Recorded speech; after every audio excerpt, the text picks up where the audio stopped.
Thank you very much. Good morning, everyone. Thank you for joining us again for another great Friday afternoon of economics. I think Friday afternoon is a great time to learn economics because by the time this session is over, it's pretty well the end of the week, and that means you can go out and have a beer and toast your new knowledge or whatever other libation you enjoy. And also repair the damage that studying economics for a couple hours might have done. I want to just add my 2 bits worth to the appeal for the Week of Giving at Innis College. Great programs, and it's just a wonderful partnership between later life learning and the college itself that benefits the students at the college, as well as, of course, everyone who participates in the later life learning program. So please give generously there. I've got a special connection with Innis College.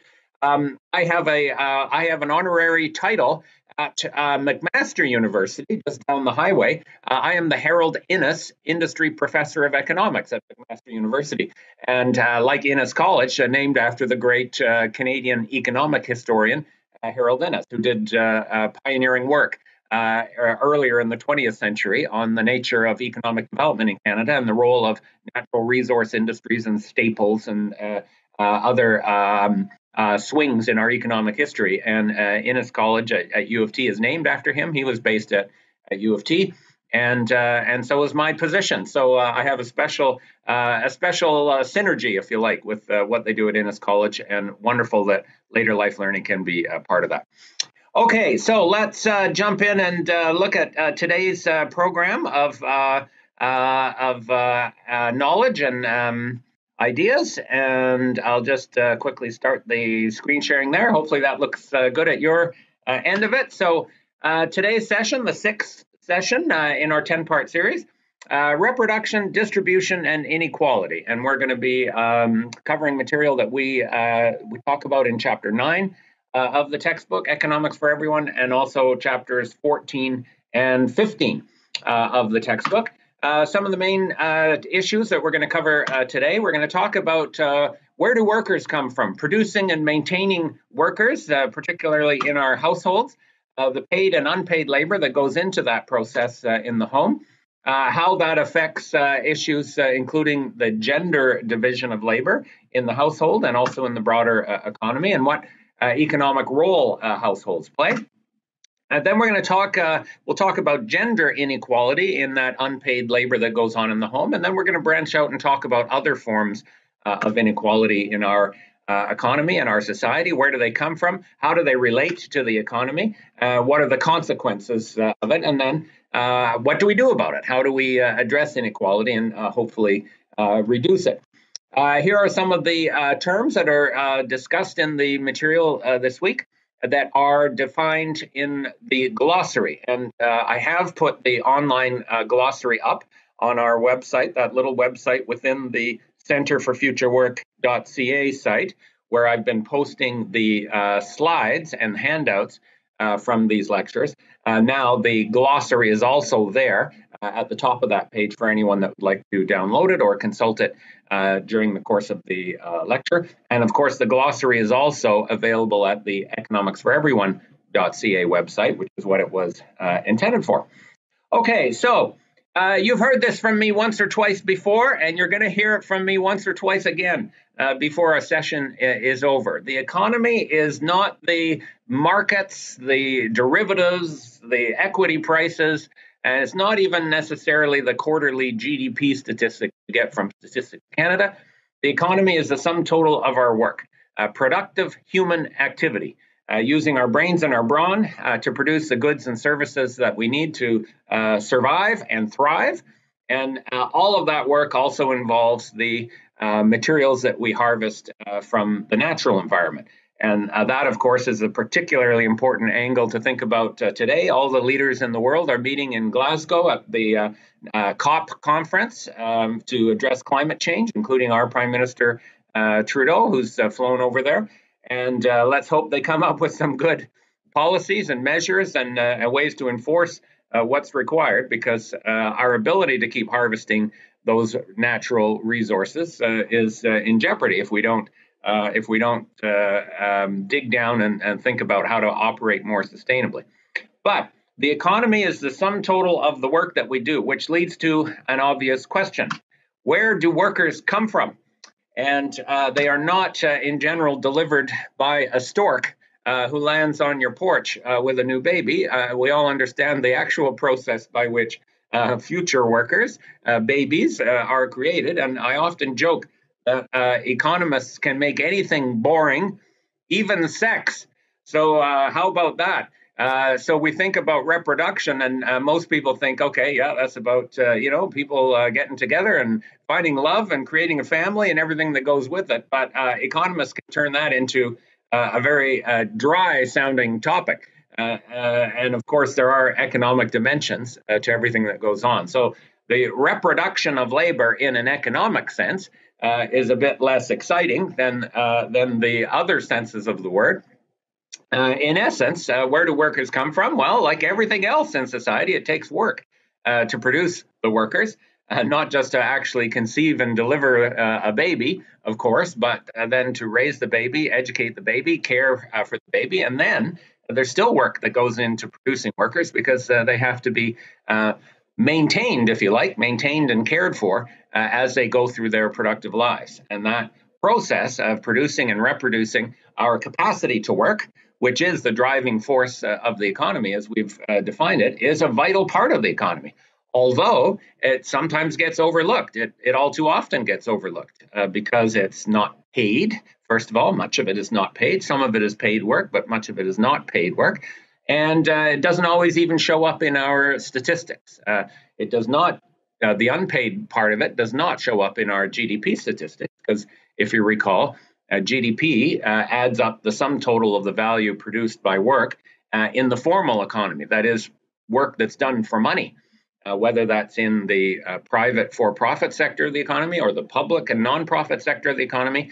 It still has to be part of that formal monetary economy in order to count in GDP. So much of the unpaid reproductive labor that goes into creating and recreating our ability to work does not show up in those statistics. So for all those reasons, economists don't typically pay enough attention to the issue of reproduction and the unpaid labor that goes into it. And a whole school of thought within economics, feminist economists, have challenged that failure and challenged that silence and developed a whole body of work that looks at both measuring and explaining the unpaid labor that goes into our households and into our economy and into our labor force, and talking about ways that it affects people differently, obviously on gender grounds and other grounds, and how to improve it.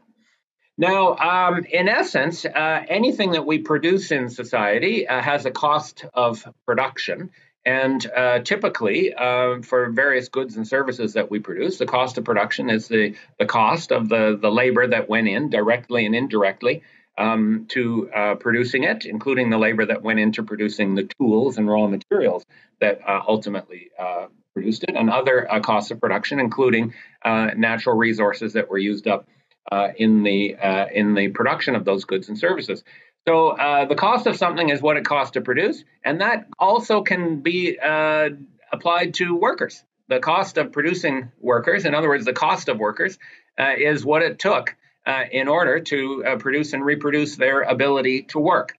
And at a kind of fundamental physiological subsistence level, the cost of a worker is the cost of keeping them alive, feeding them, clothing them, sheltering them, giving them the other basic necessities of life so that they can get their butts out of bed on Monday morning and go back to still doing their job.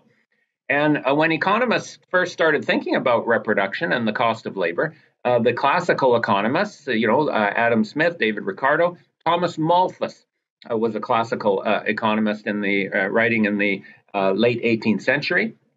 They actually thought of the cost of labor as the cost of what it took to keep labor alive in a very kind of subsistence way. And Malthus actually came up with a theory. It wasn't a correct theory. It was badly wrong. But his theory explained why, in his view, the wages that were paid to labor would always tend to that subsistence level, that labor would never make more than was required just to keep alive.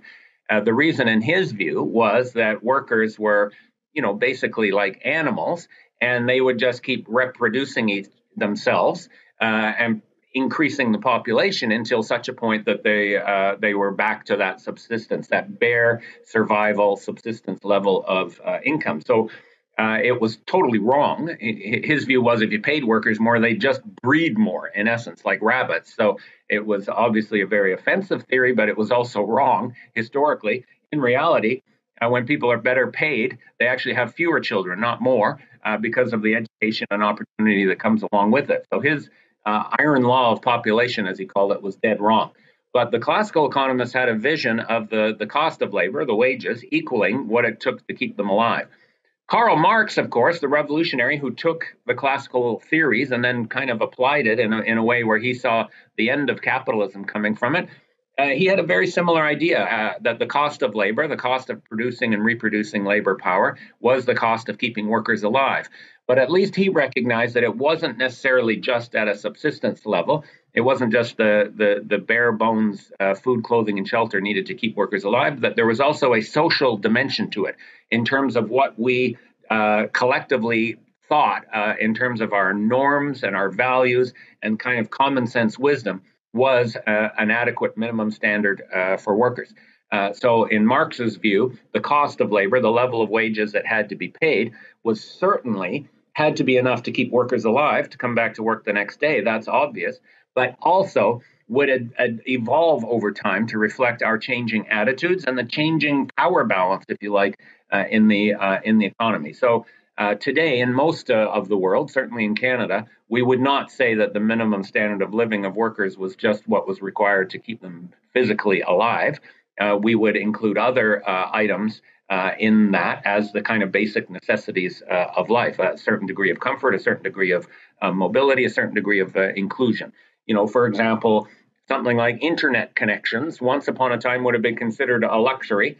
Today, we think of them as essential to being part of society. And in other ways, our vision of what constitutes a minimum standard of living changes over time. But that core idea that the cost of a worker is the cost of keeping them alive and able to work the next day, I think that core idea is still there. And we can kind of think of it in a visual sense as follows. We can think of the household, if you like, where we live, as a kind of a factory. Okay, think of the household as a factory. And what does the factory produce? Well, it produces human beings. It obviously produces them in the sense of having babies, but more broadly, it reproduces them in terms of raising them, caring them, educating them, feeding them, resting them, and maintaining their ability to go out and work the next day. So this household has a name. Workers are us. Company Limited, okay, and what we do, the inputs to the household are the food, the clothing, the shelter, the care, and of course the love, because that's how households operate, not just in a physiological sense of where do babies come from, but in a social sense of loving each other and caring for each other. Those are the inputs that go into the household, and the outputs are workers, hopefully healthy and productive and motivated in order to go off and do their jobs. And you know, again, this is a very kind of, I guess, sort of simplistic vision of how a household operates. There's much more to it in terms of the emotions and relationships that go on in a household. But in an economic sense, the household is, in essence, a factory that produces and reproduces human beings. And we need those human beings because they are the driving force of the economy. So interesting to think about this. In a way, the economics of the household often get overlooked as well in that kind of structural sense. What goes on in the household by consuming those things, the food, the clothing, the shelter, the other services, are in a way an input to production, the reproduction of the workforce. They're what's required to keep people alive and capable of working. In macroeconomic terms, they're incredibly important. Household consumption in Canada, the spending by households on food, clothing, shelter, entertainment, and all the other things that we use in life, is the biggest single source of spending power in our economy. It accounts for over half of our GDP. So over half of what gets produced in our economy is used by households to reproduce human beings, to then go back to work and keep producing. You know, and I guess in a cynical view, you could say that is a kind of a fruitless cycle. You know, we just what's the song? You know, the bittersweet symphony song. You're here, you live, you try to get by, and then you die. That's a cynical view of it. A glass half full view of it is that that's just part of life. It's what it's how we survive, and we can get as much joy and meaning from it as we can.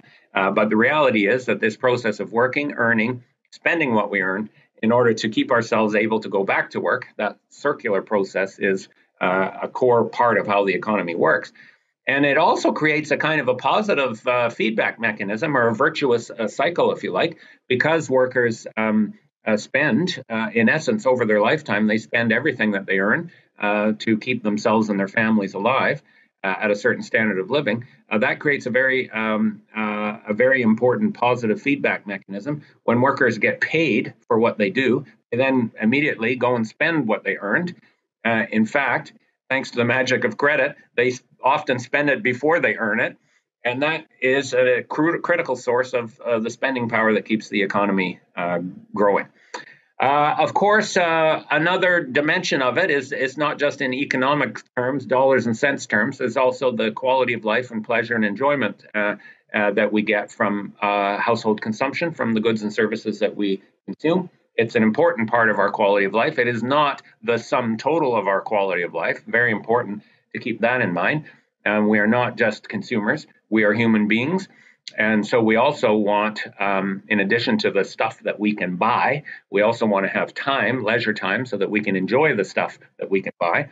And the private consumption of households has to be supplemented by a healthy level of public consumption, or what's sometimes called the social wage. And that's the value of the services that we consume, not by paying for them out of our wallet, but education, healthcare, and other public services that we consume by virtue of being members of a community that collectively provides those public services. So consumerism is not the be-all and end-all, but household consumption is an important part of our quality of life. So interesting to think of this as a kind of a mirror image of what goes on in the household, a mirror image of what goes on in the formal economy, in the workplaces of the economy. So the consumption, spending of workers in their households is also the process of producing those workers and the next generation of workers so that they can go back to work. So the consumption of households is the production and reproduction of workers. That's the core idea that we've been discussing. By the same token, the activities in businesses and other workplaces of producing goods and services represents the consumption of workers. They get used up, if you like, because the effort of those human beings, the brains and brawn to produce goods and services, is the driving source of production. And that is how you use up labor. That is what you buy labor for in a wage labor economy. No employer purchases labor just to have them stand around and look good, with the exception perhaps of, a nightclub that hires very attractive young people to stand around and try and make the nightclub look like it's a hot place to go. By and large, workers get hired to produce something, and their employment depends on the production of that good and services, and that is actually how you use up, how you consume, if you like, or utilize the labor power of people who've been brought up and cared for in their households. So let's talk about this issue of the paid and unpaid dimensions of work, because a large amount of reproductive labor that goes on in our households and in our communities is not paid. And on the other hand, it's also important to think about, to conceive of why that work is occurring. So remember, when we defined capitalism in the second session of our series, we identified two defining features of capitalism, one of which was most of the work that goes on in the economy. And remember, the economy is a sum total of work. Most of it in the paid, formal, monetary part of the economy is wage labor or employment. That's where somebody's working for someone else under their direction. They're hired only when they're needed, and they're paid some kind of wage or salary or other compensation for their efforts. And we estimated that about 85% of people in a country like Canada support themselves mainly through employment over their life cycle. It doesn't mean 85% of people are working in employment at any one point in time. Some people aren't. They're either too young, or they may have retired, or they may be unemployed, or they may be taking a break from paid work. But over their life cycle, 85% of people, employment is their major source of income. Most of the unpaid labor that goes on in our economy, not all of it, but most of it is about reproducing our families and making sure that the members of our family are able to go out and work productively. There's also unpaid labor that goes on in other ways, such as in our communities, doing volunteer work, helping clean up a park, coaching soccer, et cetera, et cetera. And you broadly think of that as reproductive labor as well in a collective sense. So if you put it together, the vast majority of work that goes on in our economy is either wage labor itself or getting ready for wage labor, caring for ourselves and each other so that we can all go back and go to work. So in that regard, unpaid labor, even though it's not counted in GDP, is a vital part of how the economy works. It's deeply connected to wage labor. It is not, an alternative to wage labor. It is a complement to wage labor. It goes along with wage labor. Wage labor depends on the unpaid labor taking place so that the worker can go to work and earn their income. And then thinking immediately about unpaid labor and how it operates, we have to confront directly the whole issue of gender inequality in our households, in our society, and in our economy. Because it's a fundamental feature of how reproductive labor occurs. We have still a very strong gap, a very strong inequality in how reproductive unpaid labor at home is how it occurs, how it's allocated, how the job is shared. And the reality is that women still take on a vastly disproportionate share of that unpaid reproductive labor. It is changing, but it is changing painfully slowly. And there is still a gigantic gap between what men and what women do in this sphere of our economy.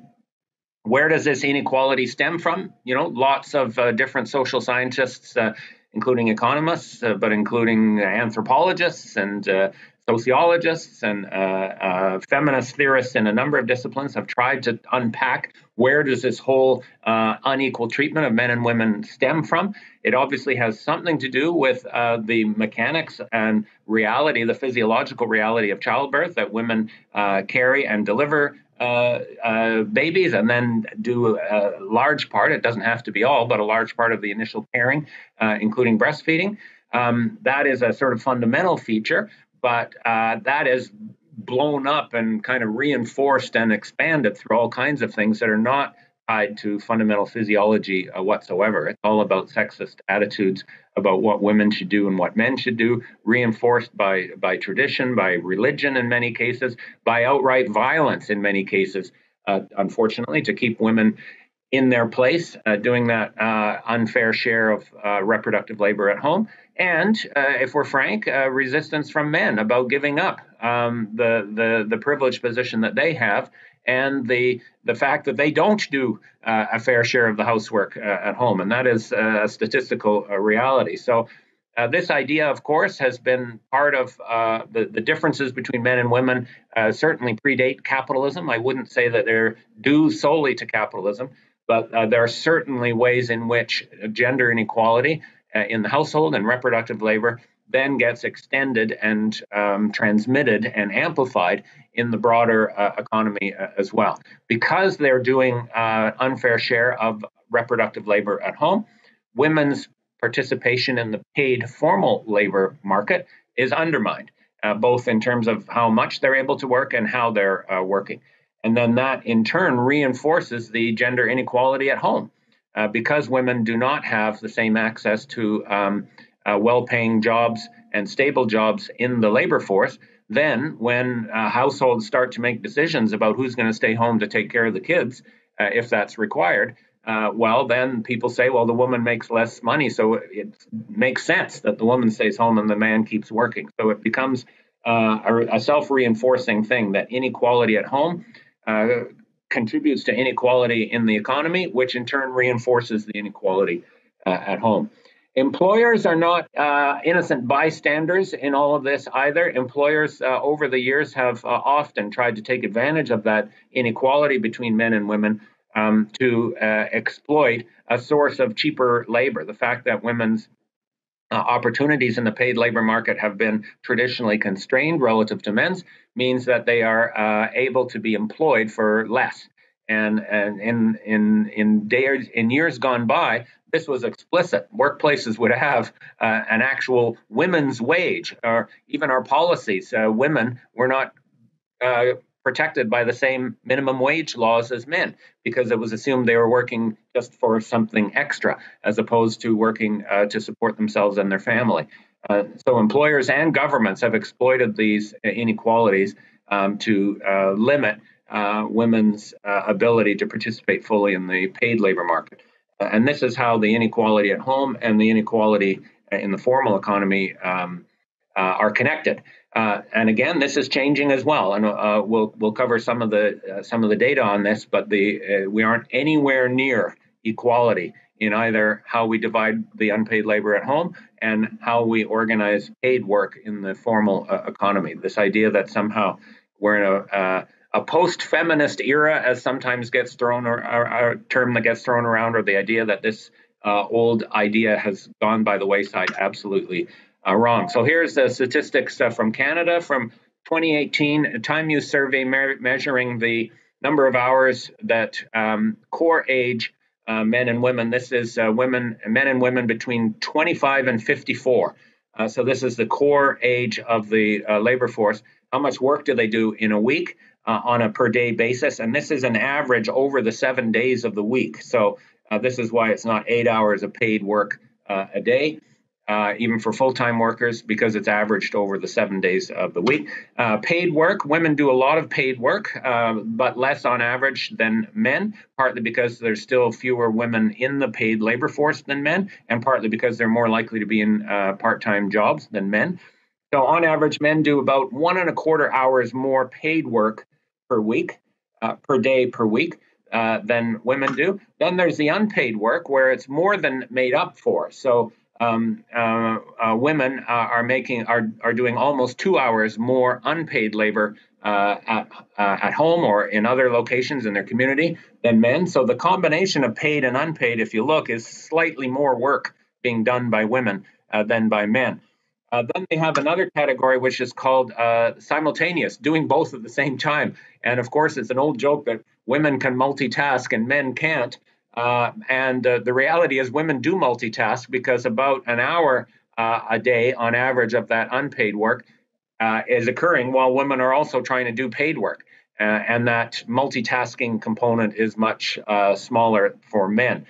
So if you counted double time when women were doing 2 jobs at once, then they're working 9 hours a day on average compared to less than 8 for men. The statisticians have a debate over how you should count that time. Did you count it as twice the time because you're doing 2 things at once, or is that misleading? But it's important to keep track of the fact that sometimes the unpaid work is occurring while you're juggling the paid work as well. And we saw this in a big way during the pandemic, and daycares and schools were closed, and parents, more often than women, were trying to do their jobs at home while still caring for the kids. That was an extraordinary situation, but it's not unique. I'm just going to wave my arms here to get my lights back on.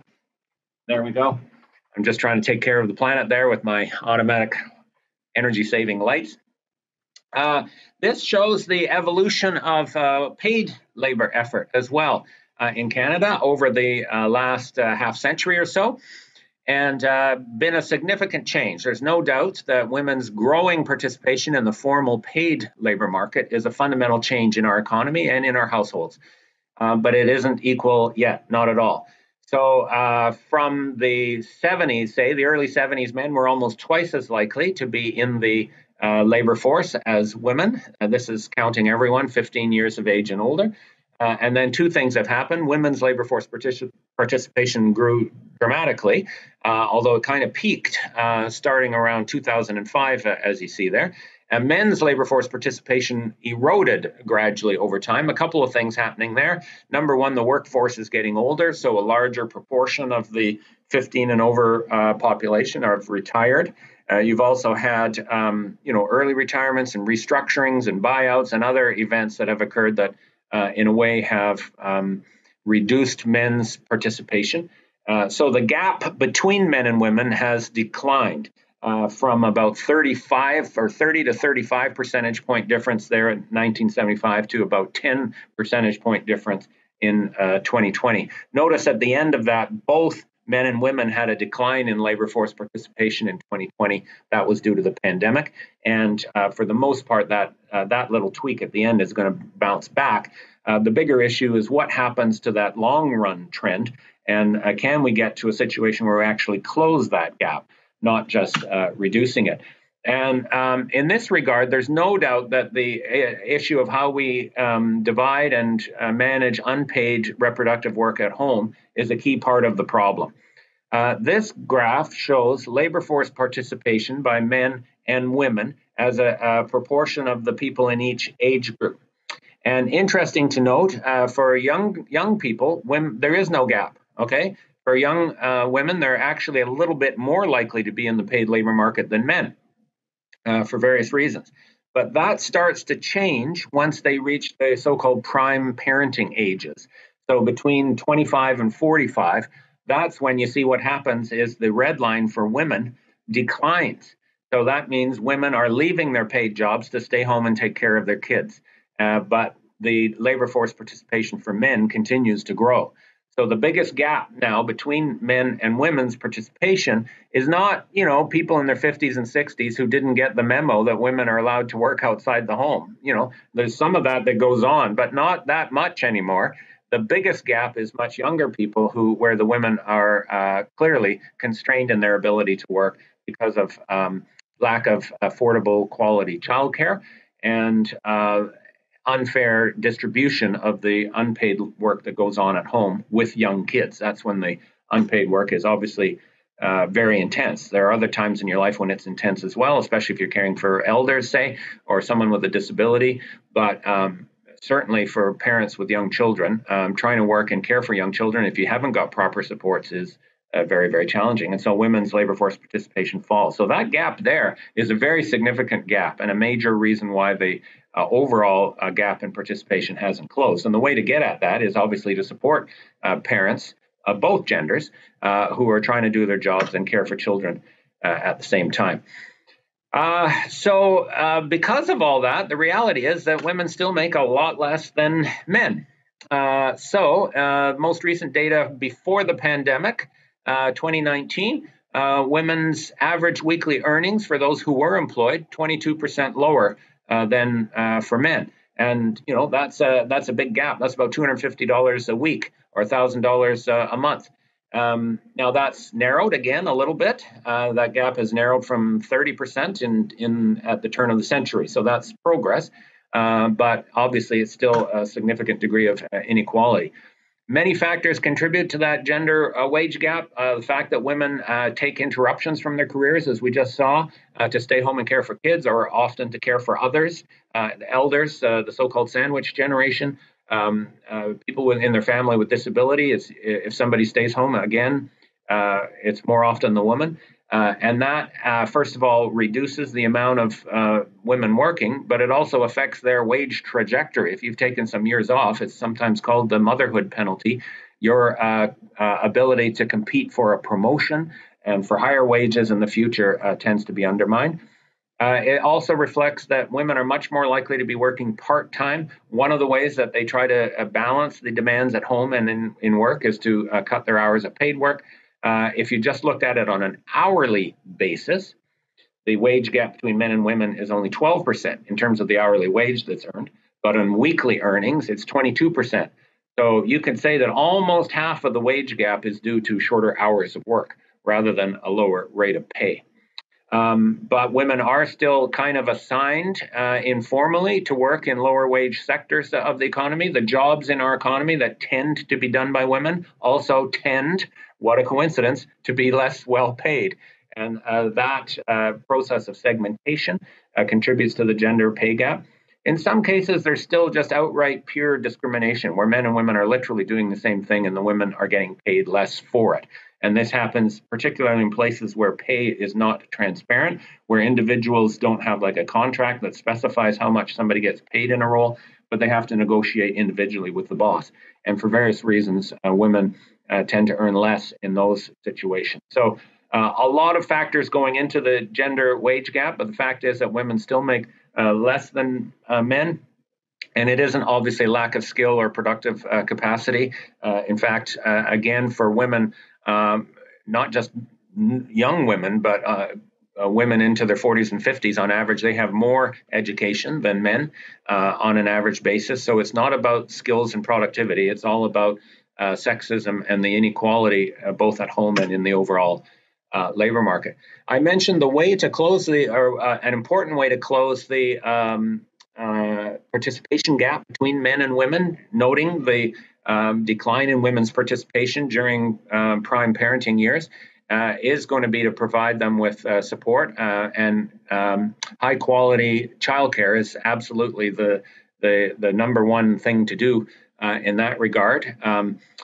We have done some work through our center, the Center for Future Work, and it's on our website for anyone who wants to look at it, at the economic benefits of providing universal childcare across Canada. Good experience here because Quebec has had something like a universal program. It's not quite universal, but something like it for the last 20 years.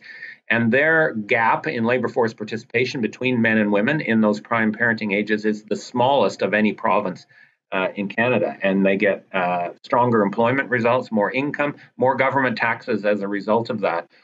And so doing similar things in the rest of the country would provide some very significant gains in employment, both the jobs associated with working in those childcare centers and the different supply industries that feed into childcare, but more importantly, the greater ability of women to work in the paid labor market would produce significant growth in GDP and government revenue. We've argued this is literally one social program that literally would pay for itself, because the new tax revenues resulting from the higher incomes resulting from women's increased labor force participation, much greater than the cost of providing the childcare in the first place. So this should be a no-brainer. And of course, the federal government now has reached agreement with most provinces to move ahead with something like this. I think it will be a great step forward.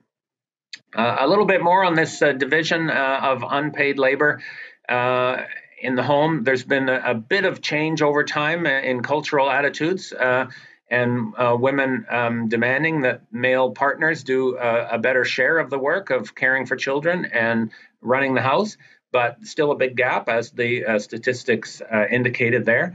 A bigger trend, frankly, has been a reduction in the amount of unpaid reproductive labor that goes on in the home for various reasons.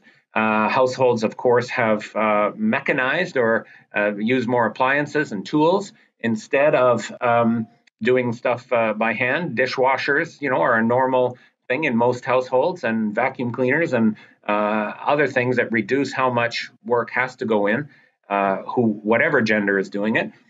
There's also been a trend as income levels rose towards commercializing some household labor, especially obviously if you're better off, you can afford to hire someone to come in and clean your house instead of doing it yourself, or you can eat out in restaurants a lot more than you used to.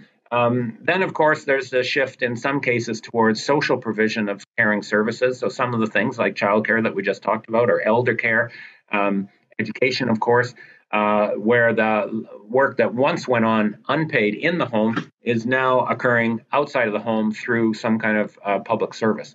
And those things have all been very important, again, at reducing, if not directly leading to a better sharing between men and women, which is still needed, reducing the amount of work that has to be shared has also supported women's increased labor force participation. Interesting thing here, if you hire someone to clean your house, that does show up in GDP, assuming that they're not working under the table. If you do it yourself, it doesn't show up in GDP. Likewise, if you cook a meal for yourself at home, the actual work of cooking doesn't show up in GDP. The food that you bought does. Whereas if you go out to a restaurant, it does show up in GDP. So this kind of fluid, fuzzy boundary line between paid and unpaid labor does have some impact on our economic statistics. But again, remember, just because it shows up in GDP doesn't necessarily mean it's good. And our goal is not to increase GDP. Our goal is to improve the human condition. So in that regard, it's more of a curiosity than anything else.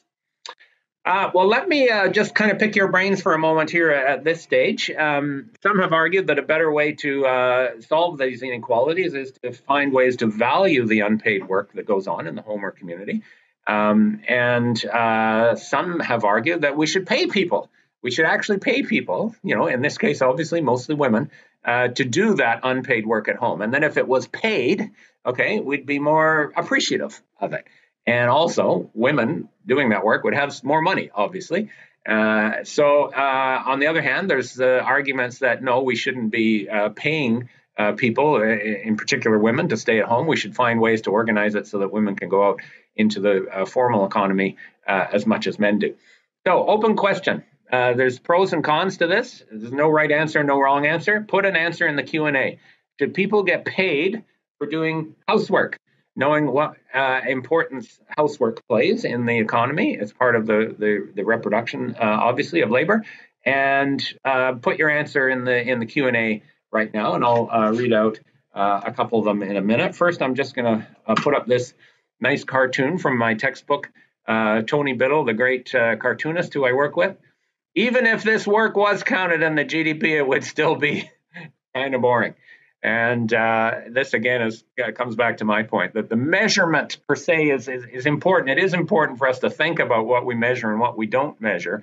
But the measurement doesn't change the power relationships and imbalances that explain why she's doing all this, while the father, if he's around at all, is out earning money and probably going out for lunch with his colleagues. Okay, let's take a look at some of the answers that come in here. Somebody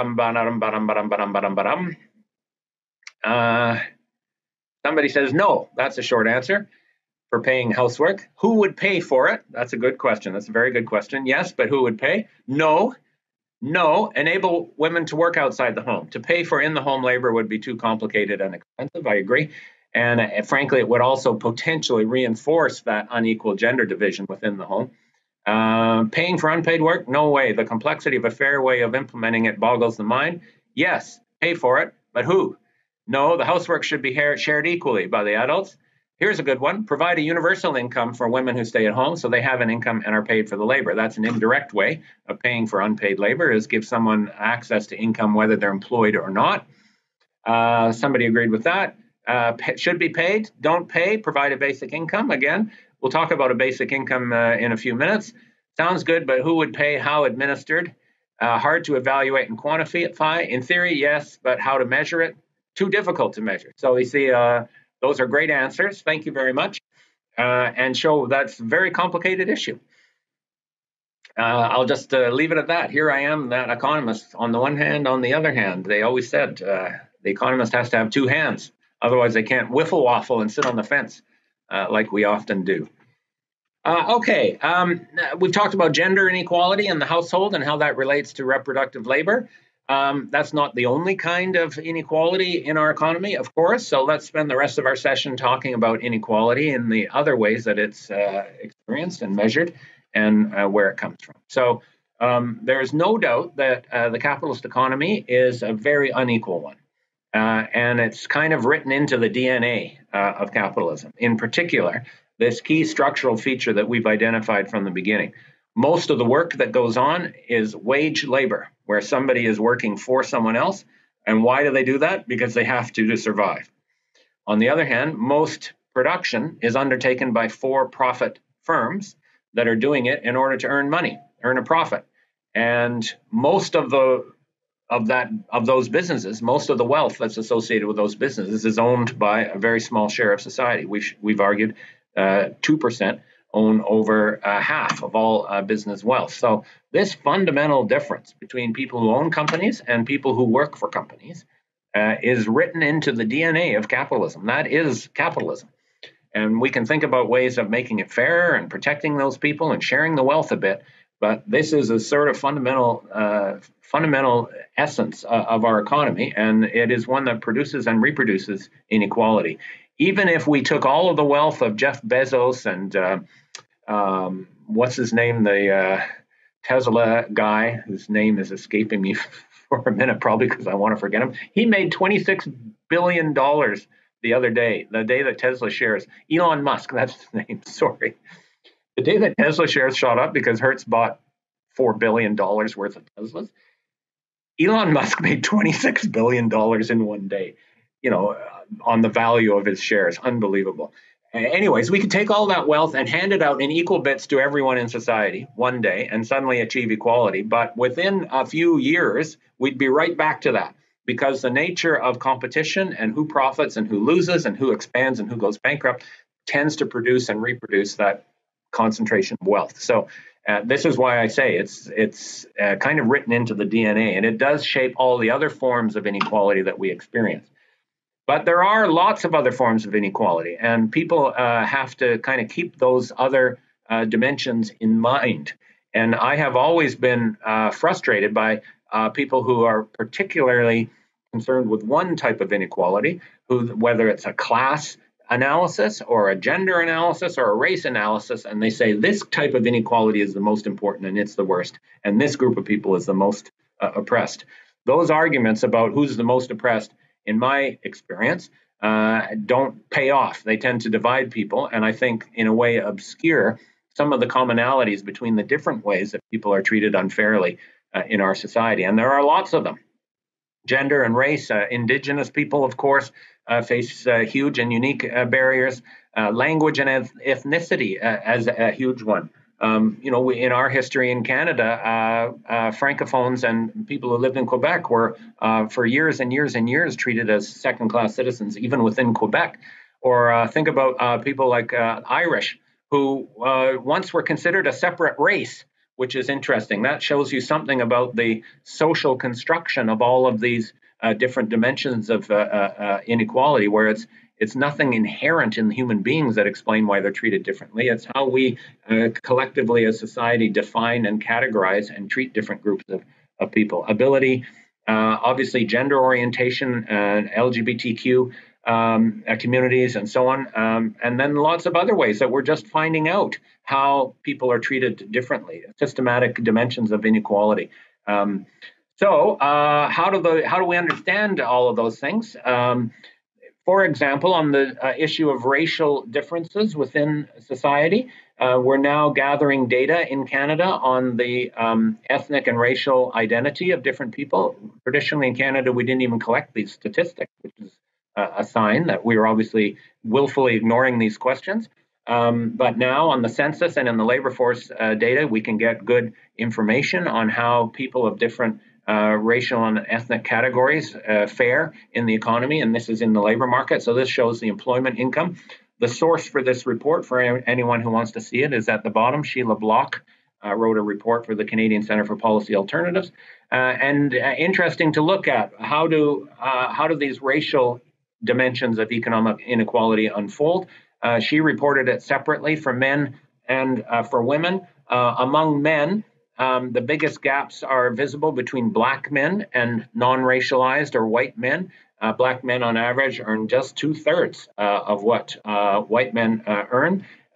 Also, West Asian Canadians of West Asian origin, not faring that much better. So that's a huge gap, a bigger gap there between racial groups than there is between genders in Canada. Within women, it unfolds differently, which is interesting. The biggest gap, a little bit smaller, is between women of Arab origin and white or non-racialized women, West Asian women as well. So very significant differences.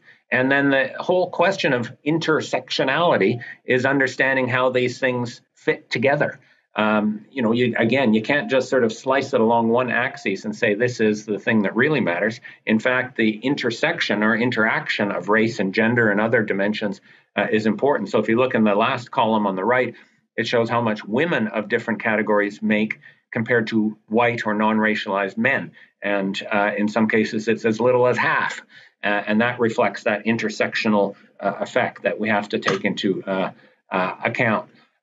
It's also, I think, in understanding inequality and capitalism, given that sort of structural feature that we talked about, we have to think about how that sort of class or structural dimension of inequality interacts with the inequality that occurs between households. when we get income distribution statistics in Canada, they are comparing how much one household makes to another household, or how much one individual makes to another individual. And there's lots of different ways to understand that or to look at that inequality between different households, including how much they earn in a year, how much wealth they own, how much access to consumption they have, and different statistics that you can use to measure those that we'll talk quickly about in a minute. But it's not just a question of some individuals randomly did better than other individuals and therefore look at the difference between them. There are obvious reasons why some of those households are rich and other households are not rich. And this is where looking at inequality across what we might call the factors of production, between labor and capital, in particular, between people who work for a living and people who own the businesses where those people work, that really helps to explain why the inequality between households is there. And it's they clearly go together. The reason that most rich families are rich, the reason most rich families are rich isn't because they won a lottery. It's because they own the businesses where most other people have to work.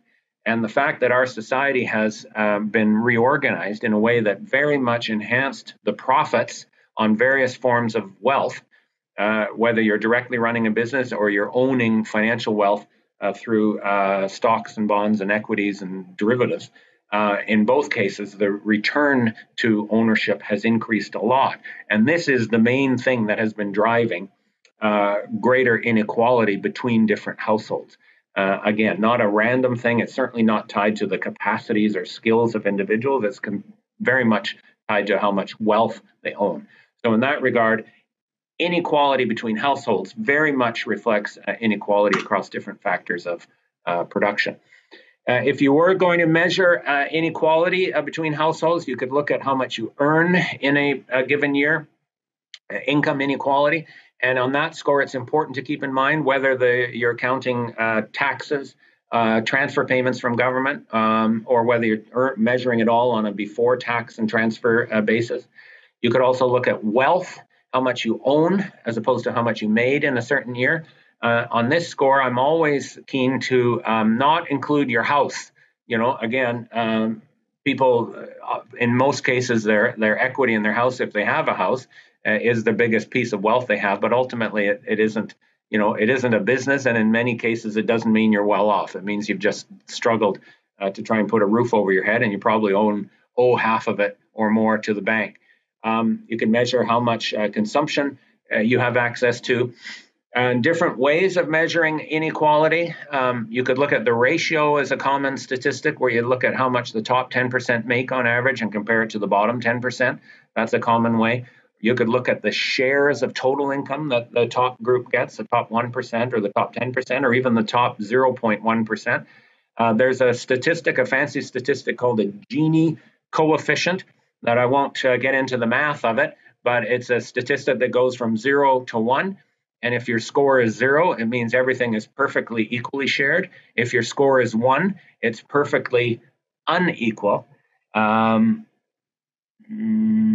Okay, no, I'm looking at this here, and I've got, you see the dot at the bottom there, I was obviously needed another cup of coffee. I've got that reversed. 0 is perfect equality, and 1 is perfect inequality. So that thing at the bottom is just reverse it in your head, and I'll correct that for the slides that we post on our site. This is one important thing to keep in mind when we're measuring inequality in incomes and consumption, which is, where do you measure it? What they call market income is what you earn out there in the economy based on, you know, your wages, your profits, your returns, etc. Before government comes into the picture, in essence. It does not include what is known as market income, does not include money that you get through government transfer payments. And we talked a bit about what governments do. And one of them is income supports and other transfer payments to people, like Canada Pension Plan, unemployment insurance, the CERB during the COVID, child tax benefits for families with kids. If you count that, then the median income goes up a lot. But then you also have to pay taxes. So then what you're left with after your taxes, or what we call after tax and transfer income, goes down. Interesting to see that on a median basis, you see that the market income was 58,300. It increased by a lot when you count the income transfers from governments. And then it fell once people paid their taxes. For the median household, that means the person exactly in the middle, the person at the 50% mark, that's the median household. The payment of taxes did not fully offset the receipts of income. So their after-tax transfer income is higher than their market income, which is interesting. So on average, Canadians get more out of government than they give back in income taxes. That's not true across the board, and particularly at higher income levels, because we have progressive taxes. They'll pay way more in taxes than they get in transfers from government. But the average Canadian gets more out of government than they pay to government, just in a monetary sense. Then the last bar shows what if you actually included the value of public services that you consume, things like healthcare, education, parks, cultural facilities, safety and police, streets, lights, etc. Then you've actually got access to a much greater level of total consumption than just what you pay for out of your own pocket. And the difference between those last two bars, about $30,000 per household, is the value of public services in Canada, is what we call the social wage.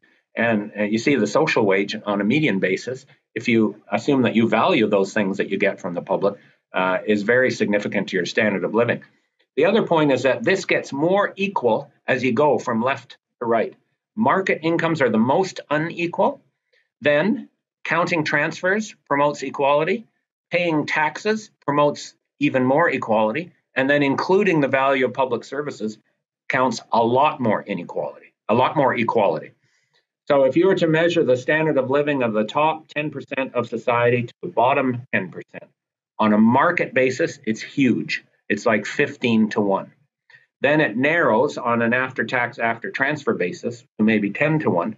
And then when you include public services, it narrows a lot more to 5 to 1 or less, because even poor people have access to a significant value of healthcare and education.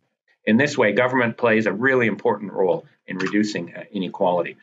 This shows the international statistics on inequality. This is measured by that Gini coefficient. So again, remember, I got the bullet wrong there, and I apologize. The ones on the left with a lower number are more equal. The ones on the right with a higher number are more unequal. So you see Canada there kind of in the middle, a little bit on the equal side. You know, we're modestly more equal than most other industrialized countries, but not a lot more. We are a lot more equal than the United States. That's the blue bar. And I know that we Canadians, we love to pat ourselves on the back for being better than the Americans, but frankly, that's not much of a threshold, okay? Try this, by the way. We should have a national repetitive strain injury from patting ourselves on the back all the time because we're better than the Americans, which isn't saying much. The countries to the left of the graph are the countries with the lowest inequality, and there are two categories. Interesting to look at this. One of them is what you'd expect, the Scandinavian and Nordic countries, where you've got very high taxes, very generous social programs, and very strong labor market regulations. The other group are former communist countries in Eastern Europe. In fact, the most equal societies are the former Czechoslovakia, now two countries, the Slovak Republic and the Czech Republic, but also Slovenia and Poland. Interesting. That's a kind of a legacy of an economy that had lots of problems for sure. But one of the things that economy did was promote, I'd say, more equal access to education and less accumulation of private wealth. So that's an international comparison. This is a really interesting graph, and to me, this is a picture that tells a million words. And I guess I'll have to wrap it up here because I'm just going over time a little bit. In the Q&A, we can talk a little bit about how to address inequality. This shows the share of total income in Canada that's collected by the top 1% of society over time. So this is an income share that I mentioned, which is an interesting way to measure inequality. And the top 1% certainly gets way more than its share, okay? No doubt about that, and on a proportional basis. The richest 1% until World War II, the richest 1% was collecting around 15% of total income in Canada, so 15 times their share. Then World War II came along and we put everyone to work. We increased wages a lot. Then even after the war, we expanded the social safety net. We built good high-wage industries. We had higher taxes and stronger social programs and Medicare. And the share received by the top 1% fell dramatically during the war and after the war. And by the 1970s, it reached a very, very low level of about 8-1. From the rich people's perspective, that is just utterly unacceptable, that they can only earn 8 times their share of the pie. And this is where neoliberalism came from. We talked about the change, the sea change in the direction of economic management that occurred in the late 70s, early 80s. And this is why. And this is what happened from it. So in the wake of all of those programs, the deregulation, the privatization, the deunionization, the globalization, look at what's happened. The share earned by the top 1% of society has jumped back up to around 15%, exactly where it was in the 1930s. So in this regard, we understand both the motivations and the consequences of neoliberalism in one picture. And we'll have a lot more discussion about, how do we overcome that. I will put up one. Let's see. I'm just going to scoot through and put up one last graph here before we take our break. This shows the poverty rate in Canada, and there's various ways of measuring poverty that are discussed more in the book and in the other slides that I haven't covered. Interesting, poverty grew through most of the neoliberal era, but over the last 5 years, Canada's poverty rate has declined a lot. This is a very interesting and I think underreported success story in Canada, and this is mostly due to one big expensive program that the federal government brought in over the last 5 years, which is a vastly expanded Canada Child Tax Benefit, which delivers something like a basic income level of income to families with children. And this has significantly reduced overall poverty rates, and particularly poverty among children in Canada, which shows that even within a context of neoliberal capitalism, we can still do very, very important things to reduce poverty.